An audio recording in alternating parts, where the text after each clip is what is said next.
안녕하세요. 음, 오늘은 리얼리티 트랜서핑의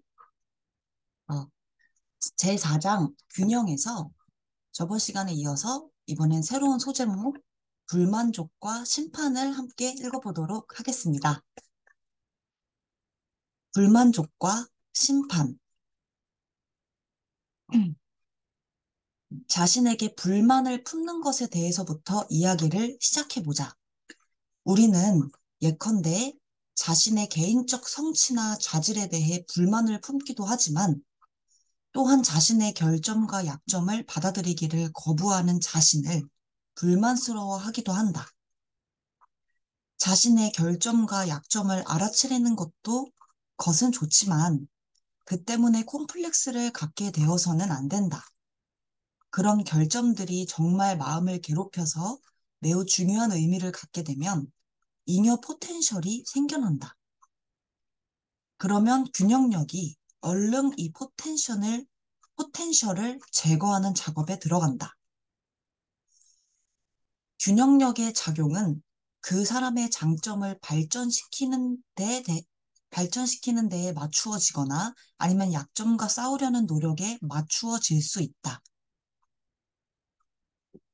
그 결과 그는 그 둘 중 하나에 더 많은 노력을 기울이게 될 것이다. 많은 경우에 사람들은 약점과 싸우는 쪽을 택하여 결국은 자신과 맞싸우게 된다. 자신의 불완전함을 숨기려고 애쓰는 것은 부질없는 지시거니와 그것을 제거하는 것 역시 어려운 일이다. 그래서 당신은 정반대의 결과를 얻고 상황은 갈수록 악화된다. 예컨대 자신의 소심함을 숨기려고 애쓰면 더욱더 부끄러워지거나 혹은 반대로 낯선 사람에게도 지나치게 허물없이 행동하게 된다. 자신의 성취에 만족하지 않을 때 그것이 자기 완성을 위한 동기로만 작용할 정도라면 균형은 깨지지 않는다. 우리의 주변 세상은 이런 상대적 불만족에는 영향받지 않는다. 그리고 내적 균형의 변동은 긍정적인 행동으로서 보상할 수 있다. 그러나 자기 비난이나 자기에 대한 분노에 빠지거나 한술 더 떠서 마음에 들지 않는 부분에 대해 자신을 벌하기 시작한다면 영혼과 마음이 대치하는 위험한 상황이 나타날 것이다. 하지만 영혼은 그런 대우를 받아서는 안 된다. 모든 사람의 영혼은 완벽하고 자족하다. 당신이 획득한 모든 결점과 약점은 마음의 결점과 약점일 뿐 영혼의 것이 아니다. 그렇지만 이것은 너무나 방대하고 복잡한 주제라서 책을 한 권 따로 써야 할 것이다. 여기서는 자신과 대치하는 것은 지극히 나쁜 일이라는 사실만 강조하자. 마음이 판치는 한 영혼은 자기 안으로 물러나 버릴 것이고 이것은 인생을 완전히 황폐해지게 하는 결과를 낳을 수 있다. 나중에 병원에 정신 분석을 받으러 가지 않기 위해서는 무엇보다도 먼저 자신을 풀어놓고 모든 결점과 약점에 대해 자신을 용서하라.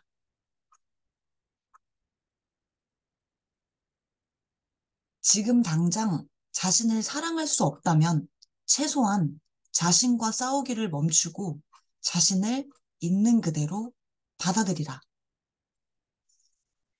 이것이 당신의 영혼이 마음과 동맹을 맺을 수 있는 유일한 길이다. 그리고 영혼이야말로 정말 강력한 동맹군이다. 당신은 이렇게 말할 것이다. 좋아, 모든 결점과 약점은 내버려 두겠어. 하지만 장점은 어떻게 얻으란 거야? 내가 한 인간으로서 발전하기를 멈추라는 건 아니겠지? 물론 아니다. 당신은 자신의 장점을 원하는 만큼 최대한 개발할 수 있다. 우리는 지금 결점과 싸우기를 멈추는 일에 대해 이야기하고 있다. 결점과 싸운다면 당신은 잉여 포텐셜을 키우는 데에 에너지를 낭비하는 것이다. 잉여 포텐셜은 쓸모없을 뿐만 아니라 아주 해롭다. 이 싸움을 어떻게든 벗어나야 거기서 풀려난 에너지를 장점을 개발하는 대로 돌릴 수 있는 것이다. 이 모두가 듣기에는 지극히 간단한 일처럼 보일지 모르지만 너무나 많은 사람들이 결점을 감추려고 자신과 싸우는 데에 엄청난 에너지를 낭비하고 있다. 그들은 마치 그 짐을 평생의 운명으로 받아들인 타이탄, 그리스 신화의 거인족과도 같다. 이 무거운 짐을 벗어던지고 그저 생긴 그대로 살아가기만 하면 삶은 훨씬 더 단순하고 편안해질 텐데 말이다. 그러면 그들의 에너지는 결점과의 싸움으로부터 장점을 개발하는 쪽으로 돌려질 것이다. 그뿐인가? 그럴 때 방사되는 에너지의 매개 변수는 장점이 단점과 약점을 이기는 인생 트랙과 맞아 떨어질 것이다. 잘 생각해보라. 예컨대 당신의 모든 생각이 신체적 결점에 집중되어 있다면 멋지고 건강한 신체를 갖는 인생 트랙으로 옮겨가는 것을 꿈이나 꿀 수 있겠는가? 오히려 싫다고 몸부림치는 바로 그것을 얻게 될 것이다. 자기 자신이 불만족스러울 때는 영혼과의 갈등만 겪으면 되지만 세상이 불만스러울 때에는 무수한 펜듈럼과의 갈등 속으로 빠져들게 된다. 이제는 당신도 잘 알고 있겠지만 펜듈럼의 주술에 걸려서 좋을 것은 하나도 없다. 게다가 그것들과 싸움을 벌인다는 것은 생각조차 하지 않는 것이 좋다. 불만족은 전적으로 물질적인 방사이다. 불만족의 주파수는 자신의 좋아하지 않는 면이 더욱 두드러져 보이는 인생 트랙과 잘 맞아떨어진다. 이런 트랙으로 이끌리는 것을 느낄 때는 불만이 더욱 깊어지고 이것은 당신이 늙고 병들어 아무것도 바꾸어 놓을 수 없는 인생 트랙에 이르기까지 이어진다. 남는 것은 오직 당신과 똑같은 사람들과 모여 앉아서 세상을 욕하고 좋았던 옛 시절이나 추억하면서 위안을 삼는 일뿐이다. 모든 세대가 지금이 이전보다 더 살기 어려워졌다고 믿는다. 그러나 그렇지 않다. 전부가 아니라 오직 불평을 일삼는 사람들에게만 세상이 나빠진 것이다. 그렇지 않다면 몇 세대도 지나지 않아 인류는 모조리 지옥으로 굴러 떨어졌어야 할 것이다. 그건 그림이 너무 칙칙하지 않은가? 이것이 삶을 자꾸만 더 나쁜 쪽으로 몰아가는 불만족의 첫 번째 측면이다. 불만을 토하는 이 해로운 습관에는 또 다른 측면이 있다. 그것은 균형 상태를 깨트려 놓는다. 그 불만이 정당한 것이든 아니든 간에 그것은 주변의 에너지 공간에 잉여 포텐셜을 일으킨다. 이 포텐셜은 또 균형을 회복시키려는 균형력을 일으킨다. 일이 나아지는 방향으로 이 힘이 작용한다면 좋겠지만 유감스럽게도 대개는 그 반대의 일이 벌어진다. 균형력은 세상에 대한 당신의 불만을 최대한 줄이기 위해 당신을 에워싸고 달려들 것이다. 그 편이 당신이 불만스러워하는 모든 것을 바꿔놓는 일보다는 훨씬 더 쉽기 때문이다.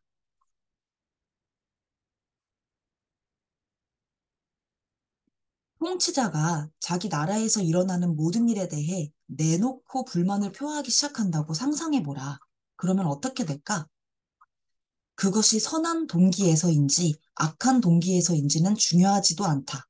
아마도 그런 통치자는 제거되거나 심지어는 살해당할지도 모른다.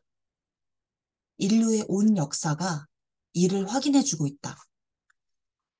기본적으로 균형력의 작용은 당신이 주변 세상에 미치는 영향력을 감소시키는 데에 맞춰질 것이다.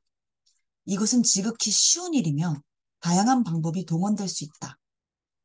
예컨대 당신의 직업과 직위와 봉급, 집, 가족, 건강 등등을 빼앗는 식으로 말이다.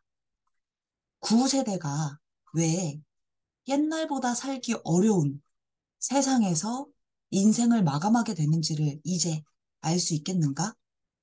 이제 이 문제를 다른 각도에서 살펴보자. 부정적 느낌인 불만족의 잉여 포텐셜을 감소시키기 위해 균형력이 작용한다면 그 반대의 경우도 역시 성립해야 한다고 주장할 수 있을 것이다. 다른 말로 해서 당신이 세상을 너무나 만족스럽게 느낀다면 균형력이 당신의 장치를 해방 놓아 원래의 상태로 되돌려 놓기 위해 무슨 짓이든 다 하려고 할 것이라는 말이다. 하지만 당신의 기쁨이 앞뒤를 못 가리는 열정으로 바뀌지 않는 한 그런 일은 일어나지 않는다. 첫째, 트랜서핑의 법칙에 따라 당신은 창조적 에너지를 퍼뜨리고 그 에너지는 당신을 긍정적인 인생 트랙으로 옮겨 넣는다. 둘째, 그런 에너지는 파괴적인 잉여 포텐셜을 만들어내지 못한다. 인생을 바라보는 다양한 철학과 종교들이 사랑이야말로 이 세상을 존재하게 하는 창조력이라는 동일한 결론에 도달한 데에는 그만한 이유가 있다. 여기서 사랑은 일반적인 의미에서의 사랑이다. 물론 균형력은 세상을 만들어낸 힘과 동일한 힘에 의해 창조되었다. 균형력은 우주의 질서를 도우려고 애쓰고 있고 자신을 창조한 힘에 거스르는 일은 할 수 없다. 트랜서핑의 관점에서 보면 사소한 일에도 불만을 토하는 습관은 정말 나쁜 습관이며 그것이 우리가 원하는 것을 얻지 못하게 가로막는다. 그리고 그 반대도 성립한다. 소소하고 다양한 일들에서 끊임없이 작은 기쁨을 느끼는 것은 아주 좋은 습관이며 원하는 것을 얻게 해준다. 그러니 우리가 내릴 수 있는 유일한 결론은 낡은 습관을 새로운 습관으로 대체해야 한다는 것이다. 어떻게 하면 그렇게 될까? 아주 간단하다. 맨 먼저 말할 수 있는 것은 진부하게 들릴지도 모르지만 모든 불행은 불행을 가장한 축복이라는 것이다.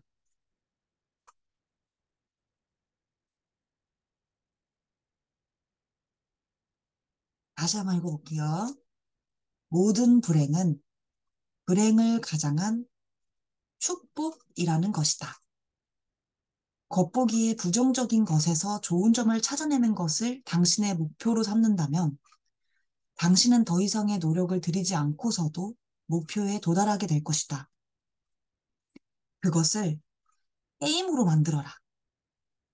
그 게임을 즐기다 보면 당신의 낡은 습관은 이내 새 것으로 대체될 것이다. 이 습관은 당신에게는 아주 요긴하고 파괴적인 펜들럼에게는 완전히 완전한 악몽이 될 것이다. 둘째로 만일 정말로 끔찍한 일이 일어나서 그 어떤 기쁨을 느끼는 것도 부적절하고 부자연스럽게 여겨진다면 옛날 이스라엘의 왕 솔로몬이 했던 것처럼 하라. 그는 다른 사람들에게는 안 보이도록 안쪽에 글씨가 새겨진 반지를 끼고 있었다. 뭔가 안 좋은 일이 일어나거나 심각한 문제에 빠질 때마다 그는 반지 안쪽에 새겨진 글을 읽곤 했다. 이 또한 지나가리라. 인류에게 불만을 표하는 습관이 생긴 것은 다분히 파괴적인 펜듈럼의 영향 때문이다. 새로운 습관을 기르면 당신은 긍정적인 에너지를 생산해낼 것이고 그 에너지는 강력한 급류처럼 당신을 긍정적인 인생 트랙으로 데려다 줄 것이다. 당신이 가능성에 고무되어 습관을 바꾸는 방법을 연습하기 시작했다고 가정하자. 머지않아 당신은 연습이 점점 불규칙적으로 되어가고 습관을 바꾸기로 했던 각오조차 수시로 까먹게 잊어버리는 것을 깨닫게 될 것이다. 낡은 습관이 깊이 뿌리 박고 있기 때문에 이렇게 되는 것은 피할 수 없는 일이다. 당신이 이렇게 해이해지면 펜듈럼은 즉시 당신이 불만을 터뜨리게 만들 방법을 찾아내고 당신은 자신이 방금 펜듈럼에게 에너지를 먹여준 사실조차 알아차리지 못할 것이다. 그러나 좌절하지 말라. 각오만 단단히 하면 당신은 원하는 것을 모두 성취할 것이며 파괴적인 펜듈럼들도 결국은 당신을 건드리지 못하고 평화롭게 놔둘 것이다. 당신은 자신의 각오를 더 자주 상기하기만 하면 된다. 우리는 모두 이 세상에 손님으로 와 있다. 자신이 창조하지 않은 것에 대해 심판할 권리를 가진 사람은 아무도 없다. 이 당연한 사실을 당신과 펜듈럼들과의 관계에 비추어 이해해야 한다. 전에도 말했듯이 최초에 당신에게 불만을 야기한 파괴적 펜듈럼을 대적해서 나선다면 스스로 이를 더 그르치는 것밖에 안 된다. 순한 양이 되라는 것은 아니지만 그렇다고 공견하게 세상과 맞설 필요는 없는 것이다. 펜듈럼이 당신을 개인적으로 공격해 온다면 그것을 그냥 지나가게 하는 방법이나 꺼버리는 방법을 써먹을 수 있다. 펜듈럼이 당신을 다른 펜듈럼들과의 싸움에 끌어들이려고 할 때는 정말 그렇게 할 필요가 있는지를 따져보라. 마음에 들지 않는 작품이 전시되어 있는 미술 전람회의 예로 다시 돌아가 보자. 마치 집에 있는 것처럼 편안하게 행동하되 당신은 단지 한 사람의 관람객일 뿐이라는 점을 잊지 말라. 작품을 심판할 권리를 가지고 있는 사람은 아무도 없지만 선택의 자유는 누구나 가지고 있다. 펜듈럼은 당신이 작품에 불만을 표할 때 이익을 얻는 반면 당신에게는 그저 그 전시실을 떠나서 다른 작품을 감상하는 편이 이익이다. 당신은 이렇게 물으리라. 더 갈 곳이 없으면 어쩌란 말인가? 그것은 펜듈럼들이 그렇게 믿도록 만든 것이다. 이 책은 바로 이런 그릇된 한계를 제거하는 방법에 관한 것이다. 자, 오늘은 여기까지. 저와 함께 제4장 균형의 불만족과 심판을 함께 읽어보았습니다. 이렇게 함께 들어주셔서 너무너무 감사합니다. 오늘도 행복 가득한 하루 되세요. 사랑합니다.